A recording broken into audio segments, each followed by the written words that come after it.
राध्या पूरे घर में बेचैनी से घर और प्रॉपर्टी के असली कागज तलाश कर रही होती है।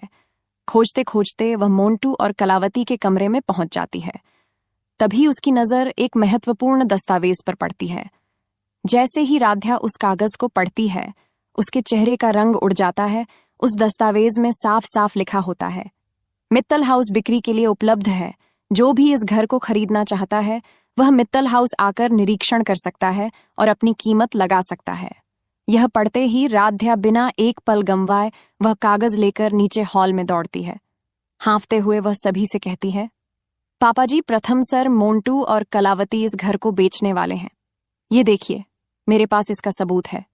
राध्या की बात सुनते ही पूरे मित्तल परिवार के होश उड़ जाते हैं। दादी जी की आंखों से आंसू बहने लगते हैं। वह भावुक होकर कहती हैं, मैं किसी भी कीमत पर इस घर को नहीं बिकने दूंगी। इस घर को प्रथम के दादाजी ने अपने खून पसीने और प्यार से बनाया था। मैं अपनी जान दे सकती हूँ, लेकिन मित्तल हाउस कभी बिकने नहीं दूंगी।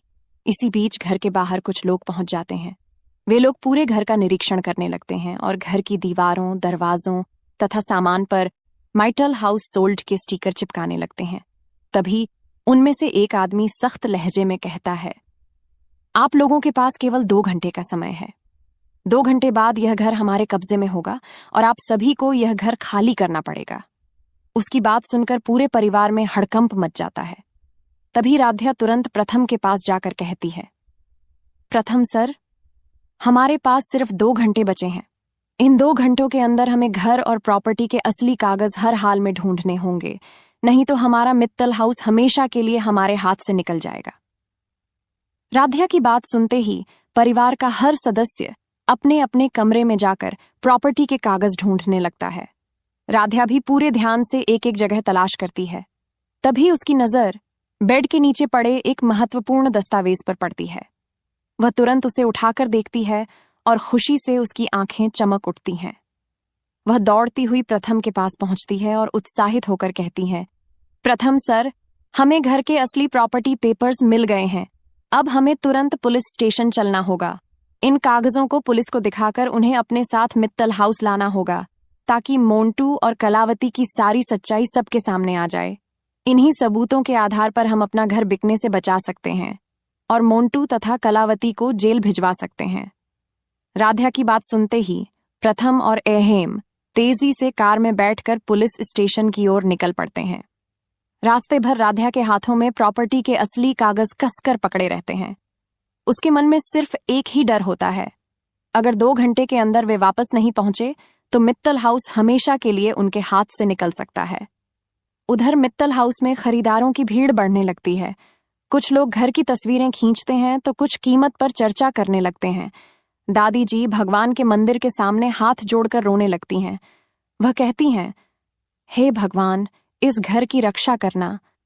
यह सिर्फ ईंट और पत्थर का मकान नहीं, बल्कि हमारे परिवार की पहचान है। इसी बीच मोंटू और कलावती बाहर आ जाते हैं। दोनों के चेहरे पर घबराहट साफ दिखाई देती है, लेकिन परिवार के सामने वे खुद को शांत दिखाने की कोशिश करते हैं।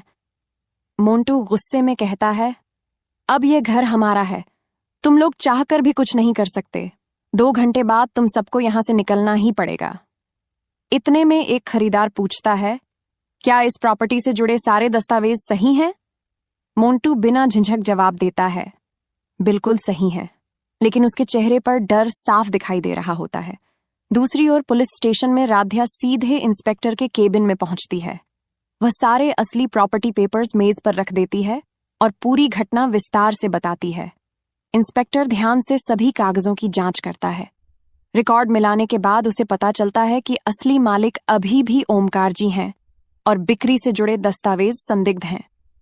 इंस्पेक्टर तुरंत कहता है, अगर ये दस्तावेज असली हैं, तो किसी को भी यह घर बेचने का अधिकार नहीं था।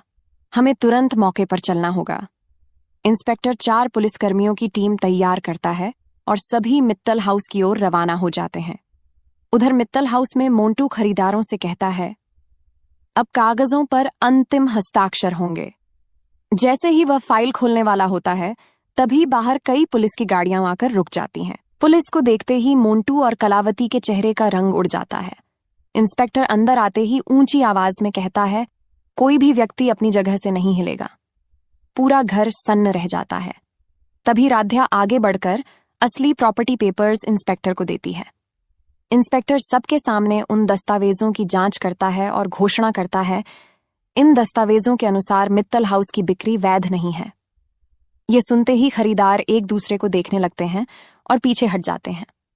मोंटू तुरंत बहाना बनाते हुए कहता है, हमें धोखा दिया गया है। लेकिन तभी यहेम आगे आता है और कहता है, झूठ मत बोलो, सारे दस्तावेज तुम्हारे कमरे से मिले हैं।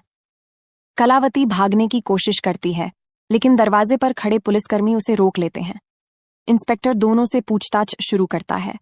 पहले दोनों लगातार झूठ बोलते हैं। तभी राध्या कहती है, इनके कमरे की पूरी तलाशी लीजिए। पुलिस तलाशी लेती है और एक अलमारी के गुप्त खाने से कई संदिग्ध दस्तावेज, नकली मोहरें और अलग अलग लोगों के नाम पर तैयार किए गए कागज बरामद करती है। ये देखकर इंस्पेक्टर का शक यकीन में बदल जाता है। इंस्पेक्टर सख्ती से कहता है, अब सच बताओ। काफी देर तक पूछताछ के बाद मोंटू टूट जाता है। वह सिर झुकाकर स्वीकार करता है कि उसने लालच में आकर फर्जी दस्तावेज तैयार करवाए थे ताकि मित्तल हाउस को बेचकर करोड़ों रुपए हासिल कर सके। उसकी बात सुनते ही पूरा परिवार स्तब्ध रह जाता है। दादी जी रोते हुए कहती हैं, जिसे हमने अपना समझा उसी ने हमारे घर को बेचने की कोशिश की। इंस्पेक्टर तुरंत नकली दस्तावेज जब्त कर लेता है और मोंटू तथा कलावती को गिरफ्तार कर लेता है। दोनों को हथकड़ी पहनाकर पुलिस की गाड़ी तक ले जाया जाता है। मोंटू पीछे मुड़कर परिवार की ओर देखता है, लेकिन इस बार कोई भी उसकी मदद के लिए आगे नहीं आता।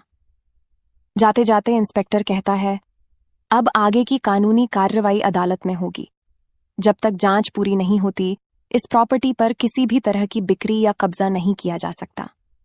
ये सुनते ही पूरे मित्तल परिवार की जान में जान आ जाती है।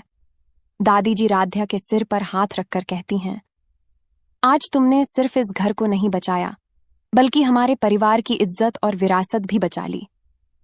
प्रथम भावुक होकर राध्या की ओर देखता है और कहता है, अगर तुम हिम्मत नहीं दिखाती तो आज हम सब सड़क पर होते। पूरा परिवार एक दूसरे को गले लगा लेता है। उधर पुलिस की गाड़ी मोंटू और कलावती को लेकर अदालत में पेशी की तैयारी के लिए रवाना हो जाती है। लेकिन कहानी यहीं खत्म नहीं होती। जेल ले जाते समय मोंटू के चेहरे पर एक रहस्यमयी मुस्कान दिखाई देती है। वह धीरे से कहता है, ये खेल अभी खत्म नहीं हुआ है। मेरे पीछे जो असली मास्टरमाइंड है, उसका नाम सामने आया तो पूरे मित्तल परिवार की दुनिया हिल जाएगी। मोंटू की यह बात सुनकर इंस्पेक्टर भी कुछ पल के लिए चौंक जाता है। वह तुरंत पुलिसकर्मियों से कहता है, इसे सीधे लॉकअप में मत डालो, पहले इससे अलग कमरे में पूछताछ होगी। मुझे लगता है यह किसी बड़े राज की तरफ इशारा कर रहा है।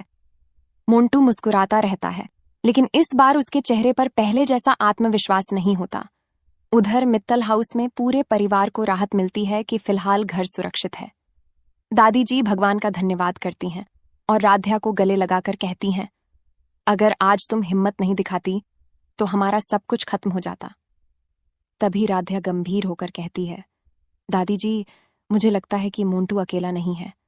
उसने जाते जाते जो कहा, उससे साफ है कि कोई और भी इस साजिश में शामिल है। हमें अभी भी सावधान रहना होगा। प्रथम भी राध्या की बात से सहमत होता है। वह ओमकार जी से कहता है, जब तक पुलिस की जांच पूरी नहीं हो जाती, घर का कोई भी महत्वपूर्ण दस्तावेज या सामान अपनी जगह से नहीं हटाया जाएगा। इसी बीच पुलिस स्टेशन में इंस्पेक्टर मोंटू से सख्ती से पूछताछ शुरू करता है। इंस्पेक्टर कहता है, सच सच बताओ, तुम्हारे पीछे कौन है? पहले तो मोंटू चुप रहता है, लेकिन जब इंस्पेक्टर उसके सामने बरामद नकली दस्तावेज रखता है तो उसके चेहरे का रंग उड़ जाता है। मोंटू धीरे धीरे बोलता है, मैंने यह सब अकेले नहीं किया। किसी ने मुझे भरोसा दिलाया था कि अगर मैं मित्तल हाउस बिकवा दूं तो मुझे करोड़ों रुपए मिलेंगे। इंस्पेक्टर तुरंत पूछता है, वह कौन था? इतने में एक पुलिसकर्मी अंदर आता है और कहता है, सर, जिस मोबाइल से मोंटू के संपर्क हुए थे उसकी कॉल डिटेल मिल गई है। इंस्पेक्टर रिपोर्ट देखकर गंभीर हो जाता है और कहता है, अब सच ज्यादा देर तक छिप नहीं पाएगा। लेकिन दोस्तों, असली कहानी अभी बाकी है। क्या मित्तल परिवार इस आखिरी रात को पार कर पाएगा या सब कुछ हमेशा के लिए बदल जाएगा? इसका जवाब मिलेगा अगले एपिसोड में। तब तक बने रहिए हमारे साथ सीरियल अड्डा में।